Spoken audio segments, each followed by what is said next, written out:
嗨，我是九月，只要在发簪上做一个小机关，花朵就可以在头上绽放。现在来做这支可以开花的梅花发簪。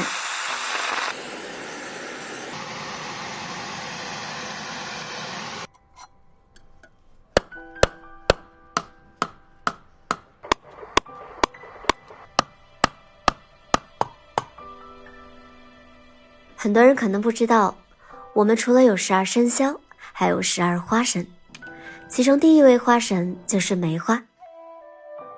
参考真的花枝来做出簪子的造型。古代的簪花之人不只有妇人小姐，还有翩翩少年，因为它对古人来说不仅仅是一种装饰。古人的情愫委婉而克制，但是有花，可寄情于景，可托物咏怀。在银片上画好花瓣，平铺进软化的松香里，冷却固定后就可以开始簪刻了。雕刻出花瓣的脉络纹理，让它看起来更加逼真灵动。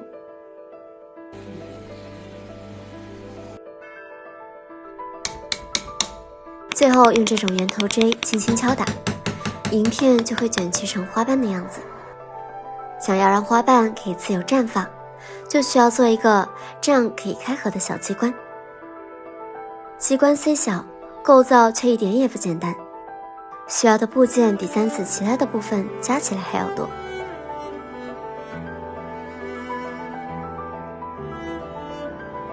而且当我把它们按尺寸大小画在图纸上的时候，才发现这也太小了，还没有我指甲盖大，靠我自己是做不出来。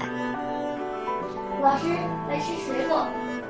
银比较软，但是对于加工成精密的小部件来说，这不是一个优点，反而更加困难，因为稍不注意就会导致它变形，从而失败。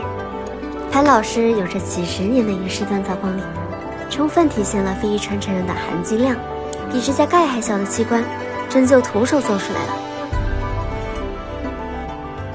现在就要把做好的机关和花瓣依次焊接上去。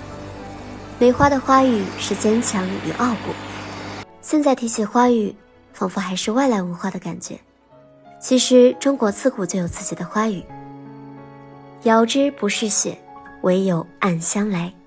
可爱深红爱浅红，含熏带清风。它们不但勾勒出来了花的特点，也描画出了花的性格。古人还按气候起律，在每月选出了一枚当月盛开的花卉，称为月令花卉。更在数千年的历史画卷中甄选出了12位精彩绝艳的佳人掌管，称之为12花神。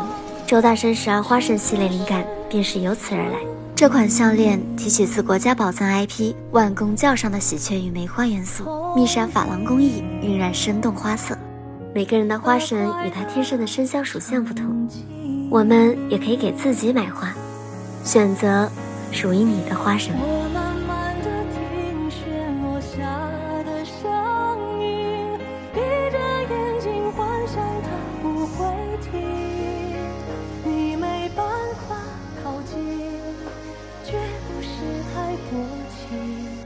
这是贪恋窗外好风景，我慢慢地品选落下的声音，仿佛是你贴着我脚轻轻睁开了眼睛，漫天的雪无